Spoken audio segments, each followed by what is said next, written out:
కుంభరాశి వారికి ఈ వారం గ్రహస్థితి కొంత వ్యతిరేకంగానే ఉన్నది.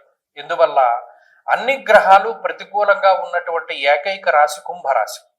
ఏ విధంగా జన్మరాహు యొక్క దోషము, ఏలినాటి శని యొక్క దోషము, అలాగే షష్ఠస్థాన స్థిత గురుగ్రహ దోషము, నవమ రవి నవమ శుక్రుని యొక్క స్థితి, అలాగే దశమంలో కుజబుద్ధులు, అంటే యోగించేటువంటి గ్రహాలు ఏమీ లేవు గోచారంలో. ఎప్పుడైతే 9 గ్రహాలు ప్రతికూలంగా ఉంటాయో ప్రతిదీ చాలా ఇబ్బందికరంగా సాగుతుంది. అటు ఈజీ వే ఆఫ్ లివింగ్ అన్నది ఉండదు, అంటే చాలా ఈజీగా జీవన విధానం అనేటువంటిది ఉండదు. కష్టసాధ్యమైనటువంటి జీవన విధానమే ఉంటుంది.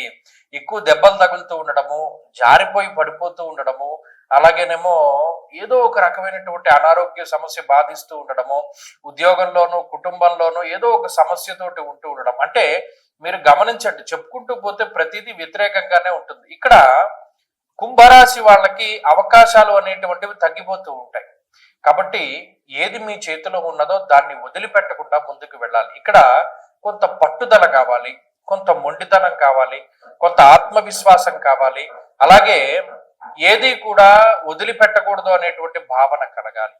చేతిలో ఉన్న దాన్ని వదిలేసుకుంటే ఏది ఉండదు. కాబట్టి చాలా జాగ్రత్తగా వ్యవహరించండి. ఆరోగ్యంలోనూ, ఐశ్వర్య పరంగాను, అంటే ఆర్థికంగాను, ఉద్యోగ పరంగాను, వ్యాపార పరంగాను ఏ విధమైన ప్రయోగాలు ప్రస్తుతానికి చేయకండి. ఎలా నడిచేటువంటి జీవనాన్ని అలా నడవనివ్వండి.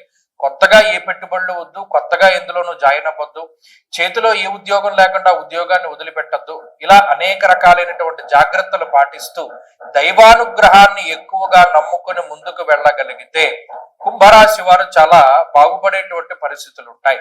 ఎక్కువగా పరమేశ్వరుని యొక్క అనుగ్రహం కోసం ప్రయత్నం చేయండి. వీలుంటే ప్రతిరోజు శివాలయానికి వెళ్ళండి, శివ దర్శనం చేసుకోండి, ప్రతిరోజు శివాష్టోత్తర శతనామావళి స్తోత్రాన్ని పారాయణ చేయండి. గ్రహస్థితి బాధల నుండి బయటపడడానికి అవకాశం ఉంటుంది.